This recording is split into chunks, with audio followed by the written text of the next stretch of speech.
आज हम बात करेंगे कि माननीय सुप्रीम कोर्ट में जो एक पीआईएल लगी हुई थी जनहित याचिका मिस्टर विशाल तिवारी जी द्वारा, उसमें क्या रहा, क्या डिसीजन आया माननीय सुप्रीम कोर्ट से और आम और खास आदमी को उसमें क्या सहूलियत मिली है। हेलो साथियों, मैं अमरदीप कादियान, नमस्ते, प्रणाम, सलाम वालेकुम, सत श्री अकाल, जय मसीह की, राम राम जी, जय माता की, जय हिंद, जय भारत।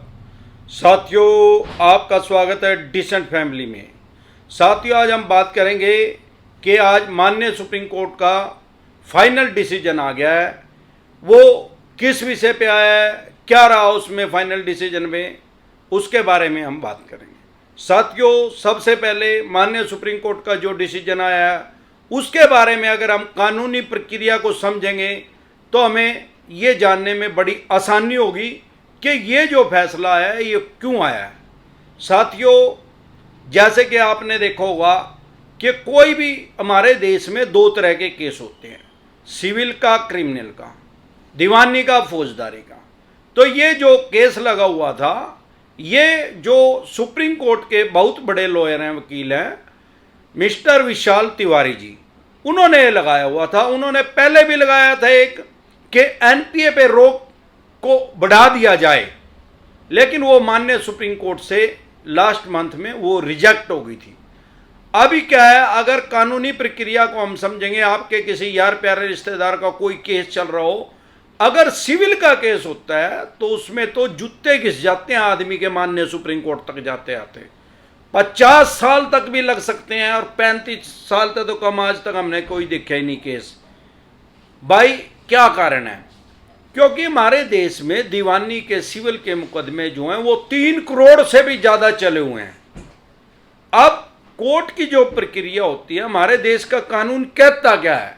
हमारे देश का कानून ये कहता है कि चाहे 10 गुनहगार बच जाएं, एक बेगुनाह को सजा नहीं होनी चाहिए। यह हमारे देश के कानून में सबसे पहले है।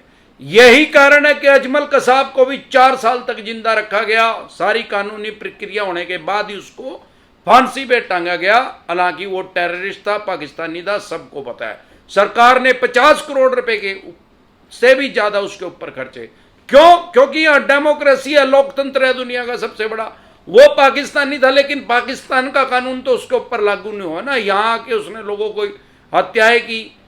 तो अगर कोई सिविल का केस है, उसमें कोई लड़ाई झगड़ा तो होया नहीं, तू तो डाक नहीं हुई, उसमें क्या है, कागजी लड़ाई है।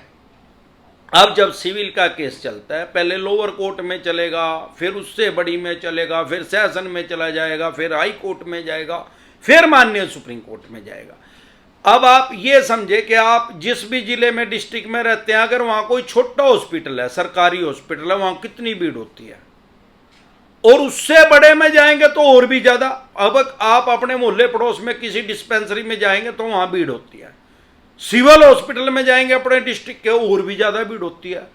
भाई अपनी स्टेट के, हमारे यहाँ तो हरियाणा पंजाब में तो पहले पीजीआई होती थी, चंडीगढ़, आज फिर उसके बाद रोहतक भी बन गया, अब गुहाना भी बन गया, लेकिन फिर भी वहां बहुत लार्ज स्केल पे भीड़ होती है। और अगर सबसे बड़े देश के जो सबसे बड़ा हॉस्पिटल है सरकारी, एम्स, अगर उसमें आदमी जाए तो कितनी ज्यादा भीड़ होती है। 2-2, 3-3 साल के बाद नंबर आता है हार्ट अटैक वालों का, चाहे वो जिंदा रहे चाहे मरे। अब यही कारण है सबसे बड़ा कि माननीय सुप्रीम कोर्ट में जाने के बाद बहुत ज्यादा टाइम लगता है।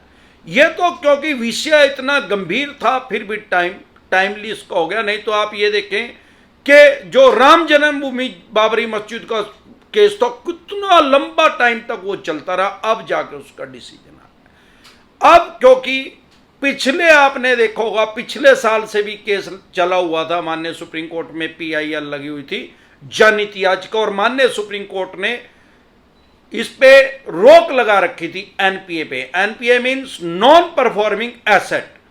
वो रोक लगी रही क्योंकि कानूनी प्रक्रिया आराम आराम से चलती है, और लास्ट तक पूरी बात जज साहब पहले समझते हैं, और वो बेंच के द्वारा वो फैसला आया। माननीय अशोक भूषण जी, जो हमारे सुप्रीम कोर्ट के सबसे बड़े जज हैं, उनके द्वारा वो फैसला आया। 23 मार्च 2021 को फाइनल डिसीजन आ गया था कि एनपीए से रोक हट गई है। फिर विशाल तिवारी जी ने फिर एक PIL लगा दी कि जी एनपीए को पे रोक बढ़ाई जाए, लेकिन वो भी लास्ट मंथ डिसमिस कर दी गई उसको भी। उसके अलावा विशाल तिवारी जी ने एक और जनहित याचिका लगा रखी थी कि भाई जो बैंक और एनबीएफसी कंपनियां बहुत से वो क्या कर रहे हैं, माननीय सुप्रीम कोर्ट ने तो 23 मार्च 2021 से एनपीए पे रोक हटाई। जैसे ही रोक हटी, उन्होंने 1 सितंबर 2020 से लोगों का एनपीए करना स्टार्ट कर दिया। अब जब एनपीए 1 सितंबर 2020 से करना स्टार्ट कर दिया तो करोड़ों आदमियों का एनपीए में चला गया। भाई जब माननीय सुप्रीम कोर्ट से एनपीए पे रोक लगी हुई थी, लोगों के पास पैसे नहीं थी, तो भ्रम की स्थिति भी बनी हुई थी और लोगों को यह भी था कि अभी ये चलेगा, लेकिन वो परमानेंट रोक नहीं थी, टेम्परेरी स्टे मिला हुआ था, परमानेंट स्टे था नहीं। जैसे ही फाइनल डिसीजन आया वो हट गया। अब क्योंकि माननीय सुप्रीम कोर्ट ने हटा तो दिया था उसको, लेकिन वो तारीख डिसाइड फाइनल ये नहीं बताया था कि इस तारीख से हटे गए, तो बैंक और एनबीएफसी कंपनी ने बहुत ने फायदा उठाया उसका और लोगों के करोड़ों आदमियों का केस उसमें चला गया। अब विशाल तिवारी जी ने इस विषय पे भी PIL लगा रखी थी कि भाई जो अगर माननीय सुप्रीम कोर्ट ने 23 मार्च 2021 से एनपीए पे रोक हटाई है, तो 24 मार्च 2021 से उसको स्टार्ट किया जाए या 23 मार्च 2021 से स्टार्ट किया जाए, एनपीए को ओपन किया जाए। भाई एनपीए कर सकते हैं, लेकिन टाइम वहीं से स्टार्ट किया जाए, 92 दिन का टाइम दे दिया जाए, क्योंकि 92 दिन का ही टाइम होता है, 3 महीने का टाइम कभी नहीं होता। 92 दिन का कारण क्या है? अरे भाई साहब, किसी का मान लो जून में डिफॉल्ट होया केस, जून में हो गए 30 दिन, जुलाई में हो गए 31 दिन और अगस्त में भी 31 दिन हो गए, तो 3 महीने के हो गए 92 दिन। अब अगर कोई ये झोला छाप यूट्यूबर कह रहे कि 90 दिन में आगे हो जाता है, और 90 दिन में कैसे होगा भैया?